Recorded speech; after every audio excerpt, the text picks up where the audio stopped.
The November air in Port Charles carried a cold, restless bite, one that hinted big changes were coming. Harbor lamps flickered across the water like nervous fireflies as a lone black SUV rolled quietly through the docks. No spotlight. No security convoy. No warm welcome. The driver killed the engine and stepped out, pulling a deep hood over their face.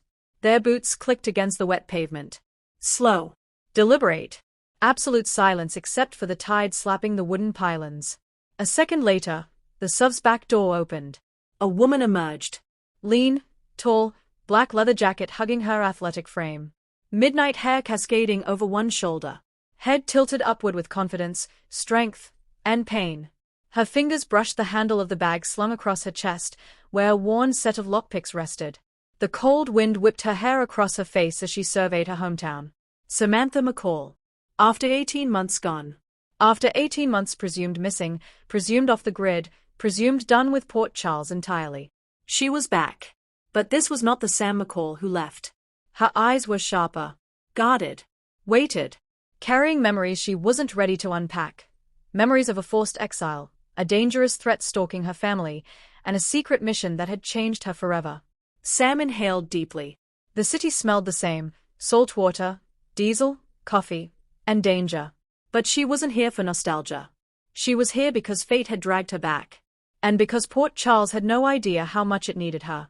Before she could take another step, a shadow detached itself from behind a cargo crate.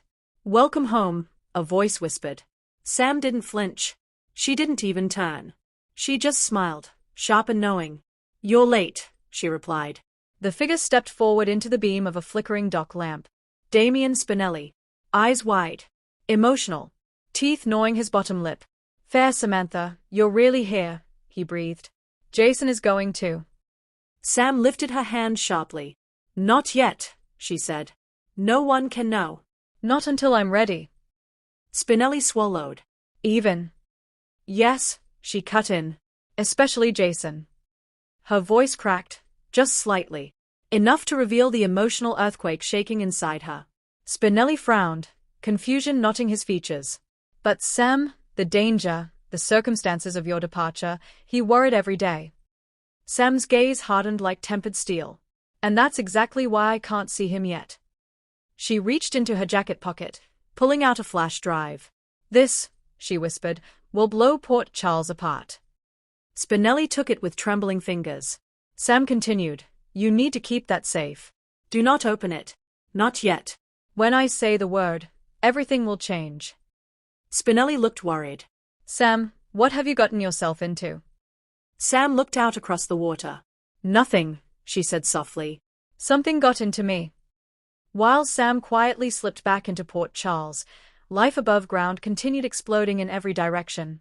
He had just gotten off a call with Harrison Chase, who had updated him on a series of violent hits targeting people connected to Jason's old organization. But this felt different. Sloppier. More personal. Jason pocketed his phone and took a deep breath. His instincts screamed that something big was about to strike. Something familiar. Something dangerous. He stepped inside the Metro court. Carly Corinthos had summoned him, saying it was urgent.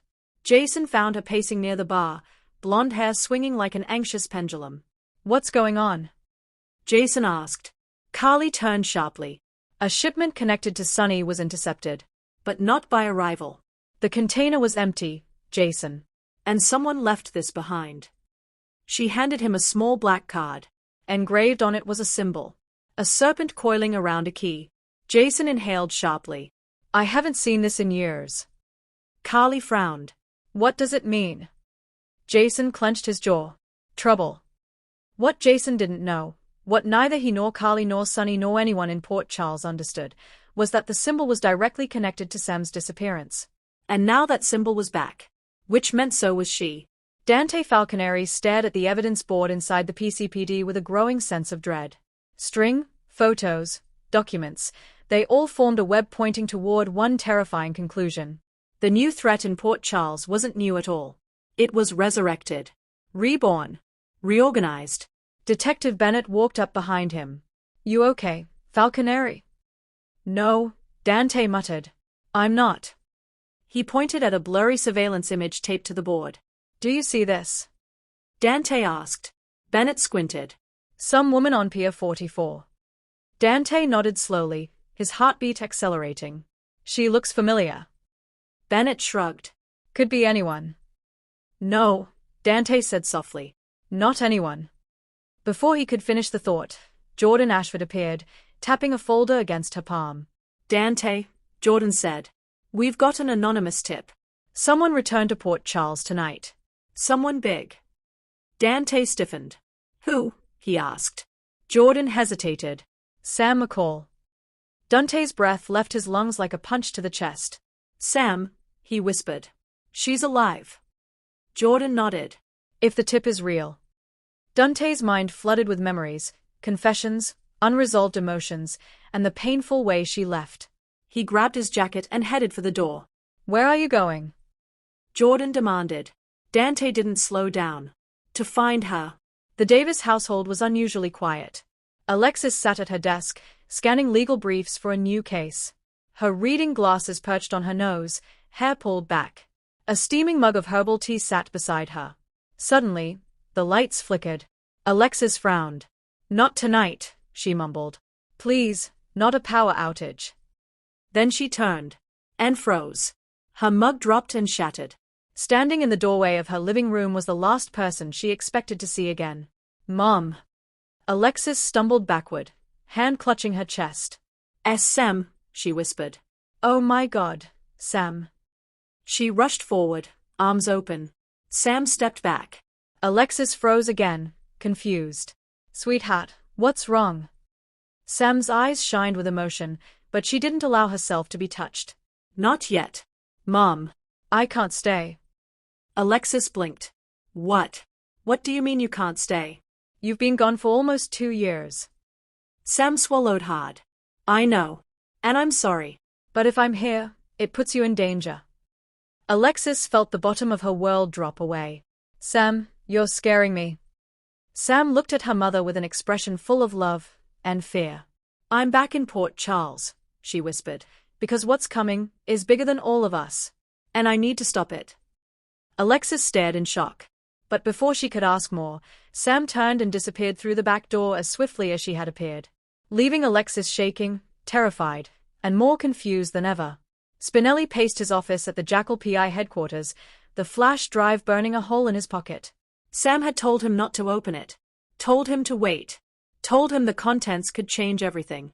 But Spinelli was still Spinelli, curious, emotional, and impulsive. He inserted the drive into his laptop. The screen flickered with static. Then, a video loaded. Spinelli gasped. It was Sam. Filming herself. Bruised. Exhausted. Hiding somewhere dark. Spinelli, video, Sam said, voice shaky. If you're seeing this, it means I didn't come back. Or I came back too late. Spinelli's breath hitched. Sam continued.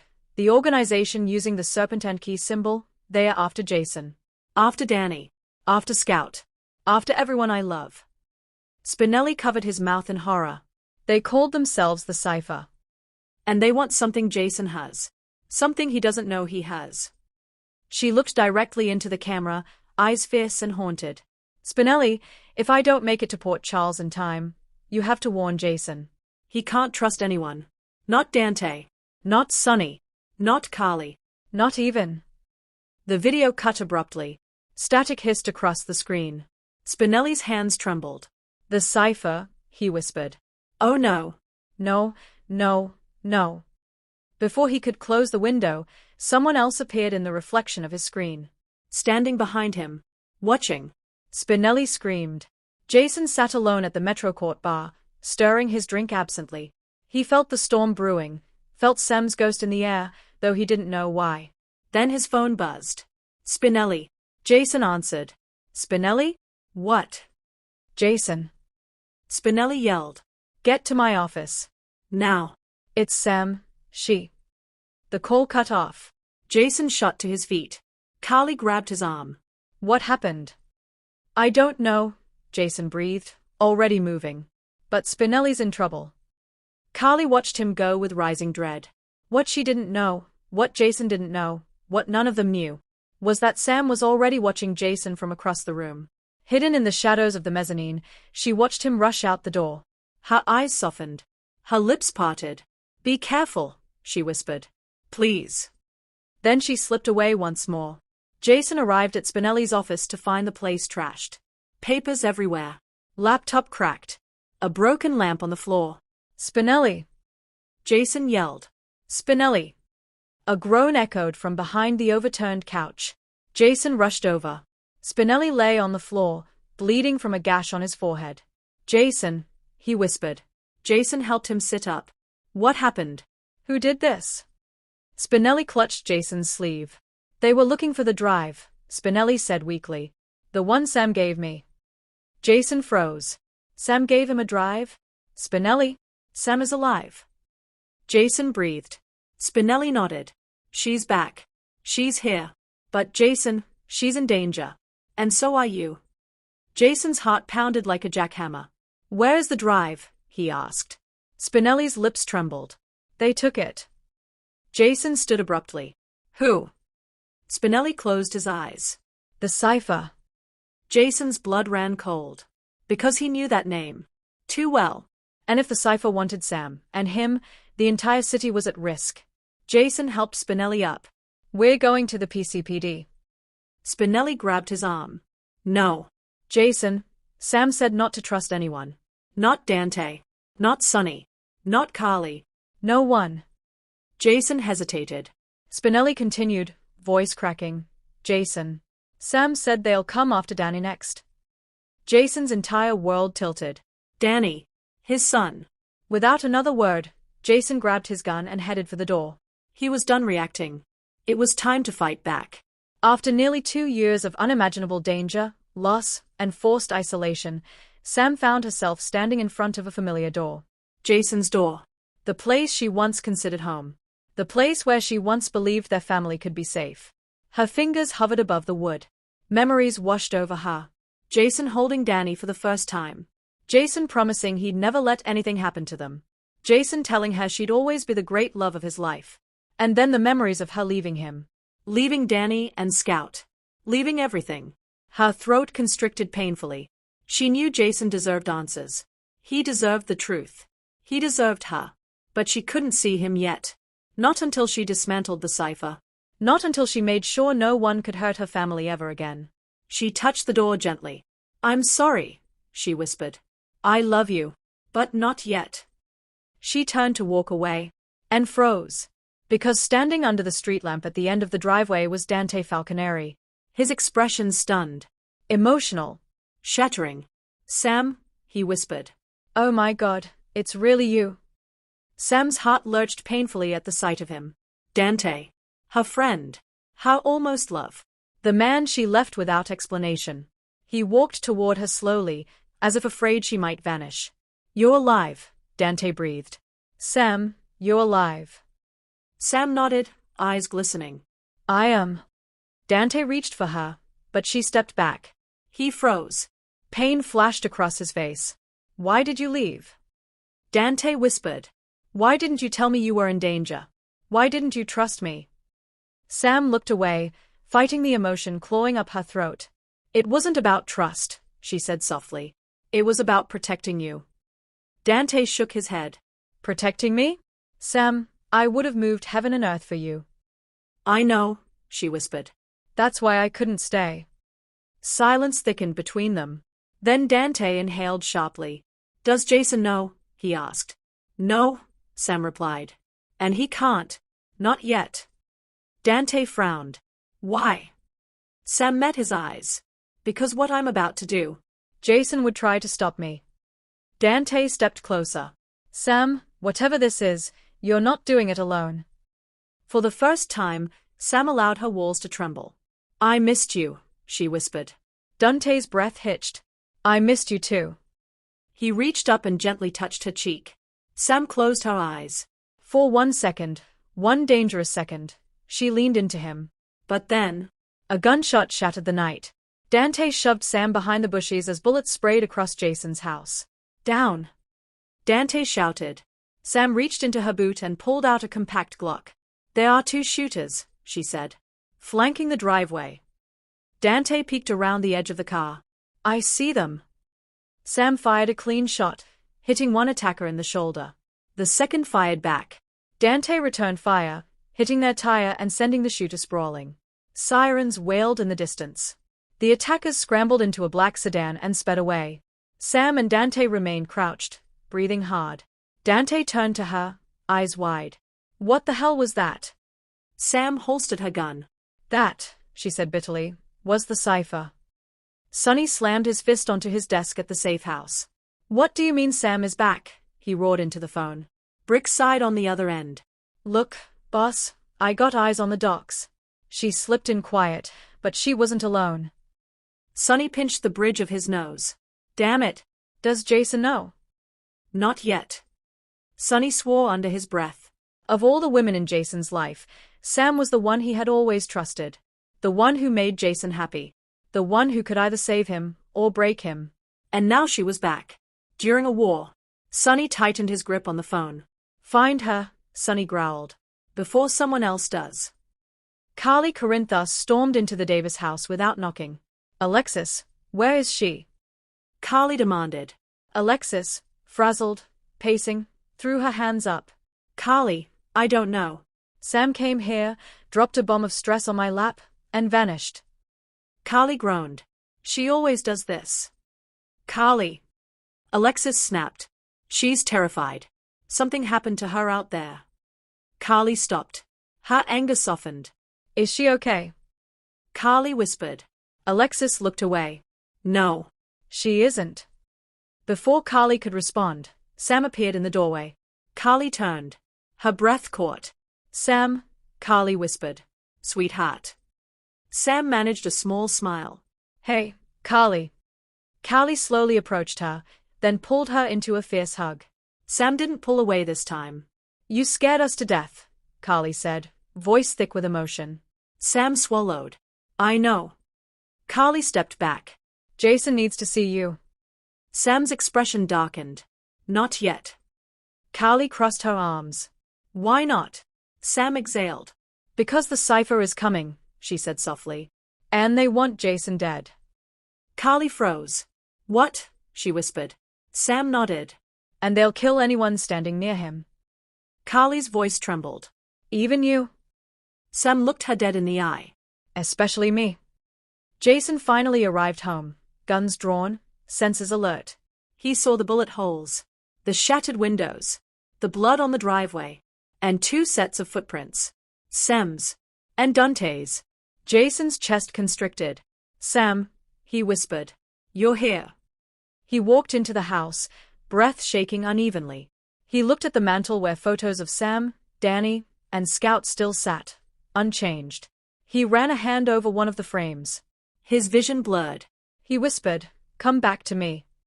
Chapter 14. The meeting everyone feared. The next night, the storm finally broke. Sam stood on the rooftop of the Metro Court, staring out over the city she loved. She sensed him before she heard him. Sam. Jason's voice. Low. Rough. Fragile. Sam turned slowly. Their eyes met. The world stopped. Jason stepped toward her, emotions flooding his usually stoic face. You're alive, he whispered. You're really alive. Sam nodded, tears slipping down her cheeks. Jason reached for her. She stepped back. Jason froze. Sam, he whispered. She swallowed hard. Jason, you can't touch me. If the cipher sees us together. I don't care, Jason said fiercely. I just want you safe. Sam shook her head. Jason, they want you. They are coming for you. Jason stepped closer, eyes burning. Then let them come. Sam's lip trembled. You don't understand, she whispered. You're the key, Jason. The cipher is after something only you can unlock. Jason frowned. I don't have anything. Yes, Sam said softly. You do. You just don't know it yet. Jason's voice broke. Sam, please. Don't shut me out again. Sam's tears flowed freely. I love you, she whispered. I never stopped. Jason's breath hitched. Then stay. She shook her head, sobbing. I can't. Jason reached out again, but this time, she didn't step back. His hand cupped her cheek. She leaned into his palm, trembling. Their foreheads touched. Jason whispered her name like a prayer. Sam. She whispered back. Jason. Their lips almost met. Then a sniper's laser cut through the night, landing on Sam's chest. Jason reacted instantly, shoving her to the ground as a bullet whizzed past her head. Move, he shouted. Sam rolled, firing upward. Jason dragged her behind a vent. The Cypher's operatives swarmed the rooftop. Sam breathed. Jason, I'm sorry. Jason grabbed her hand. You're not going anywhere again, he said fiercely. We fight together. Sam met his eyes, fear, love, fire. Together, she whispered. And the two of them, Jason and Sam, reunited in battle, stood and faced the threat closing in. The cipher was only beginning. Their threat was larger than Port Charles. Larger than Sunny. Larger than the PCPD. The serpent and key symbol wasn't a warning. It was a promise. And Sam was the only one who understood just how deep this conspiracy went. She looked at Jason, his hand still gripping hers. Jason, she said quietly, there's something I haven't told you. Jason raised an eyebrow. Sam inhaled. When I disappeared. I wasn't alone. Jason stiffened. Sam whispered.